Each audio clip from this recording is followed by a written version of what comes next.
నమస్తే, welcome to Rudra TV. Chinna Jeeyar స్వామి మఠాలకు సంబంధించి చేసిన వ్యాఖ్యలు ఒక్కసారిగా ఆధ్యాత్మిక వర్గాల్లో తీవ్ర దుమారం రేపాయి. ముఖ్యంగా మఠాల నిర్వహణ, ఆస్తులు, సంప్రదాయాల విషయంలో ఆయన చేసిన వ్యాఖ్యలను కొందరు సంస్కరణాత్మక దృక్పథంగా చూస్తే, మరికొందరు మాత్రం వైష్ణవ సంప్రదాయాలకు విరుద్ధంగా అభిప్రాయపడుతున్నారు. పూరి జగన్నాథంలో ఒకటి, ద్వారకలో ఒకటి, జ్యోతిర్మఠంలో ఒకటి, శృంగేరిలో ఒకటి, ఇలాగ 4 మఠాలు ఏర్పాటు చేశారు. శంకరాచార్యుల వారు ఏర్పాటు చేయలా. శంకరాచార్యుల వారు 32 ఏళ్ల వయస్సులో ఉత్తర భారతానికి వెళ్ళారు, హిమాలయాల్లోకి. తిరిగి వచ్చిన చరిత్ర లేదు. అంచేత మళ్ళీ ఆయన వచ్చి మఠాలను ఏర్పాటు చేయడం అనేటటువంటిది that's not the right story. ఎవరు ఏర్పాటు చేశారు?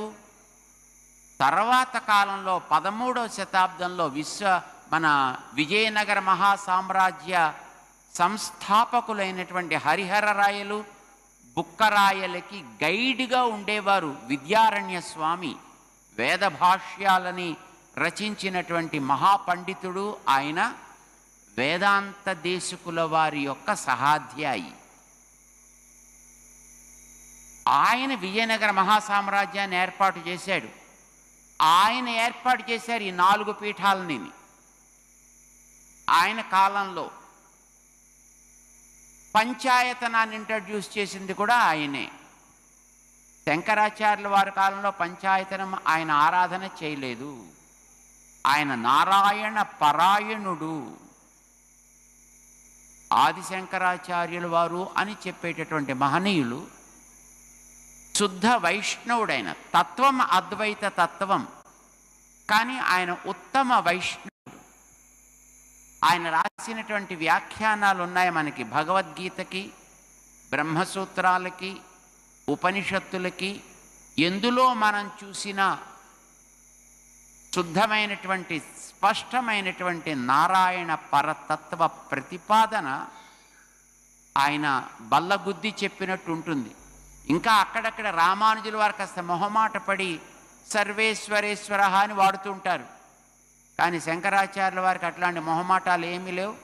నారాయణ, వాసుదేవ, విష్ణు స్పష్టంగా చెబుతారు ఆయన.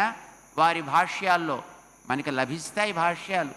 చక్కగా మనమే చూడొచ్చు. దాంట్లో ఎవరిని మనం అడగాల్సిన అవసరం కూడా లేదు. ఈ వ్యాఖ్యలతో భక్తులు, వైష్ణవ సాంప్రదాయవాదులు బహిరంగంగా ఆగ్రహం వ్యక్తం చేయడం, సోషల్ మీడియాలో తీవ్ర చర్చలు, నిరసనల స్వరాలు వెల్లువెత్తడం కనిపిస్తోంది. ఇది తొలిసారి మాత్రమే కాదు. గతంలో కూడా సమ్మక్క సారలమ్మ వంటి లోక దేవతలపై చేసిన వ్యాఖ్యలు, అలాగే కొన్ని ఆలయాల దర్శన టికెట్ల వ్యవస్థపై ఆయన చేసిన వ్యాఖ్యలు వివాదాస్పదమయ్యాయి.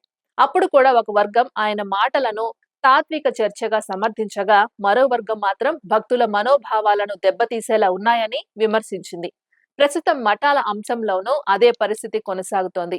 మఠాలు కేవలం ఆధ్యాత్మిక కేంద్రాలేనా, లేక సమాజానికి జవాబుదారీగా పనిచేయాల్సిన సంస్థల అన్న ప్రశ్నలు తెరపైకి వచ్చాయి. ఈ నేపథ్యంలో చిన్నజీఆర్ స్వామి తన వ్యాఖ్యలను వివరణాత్మకంగా చెప్పాల్సిన అవసరం ఉందని కొందరు సూచిస్తుండగా, మరికొందరు ఆయన మాటలే సమస్యకు మూలమని అంటున్నారు.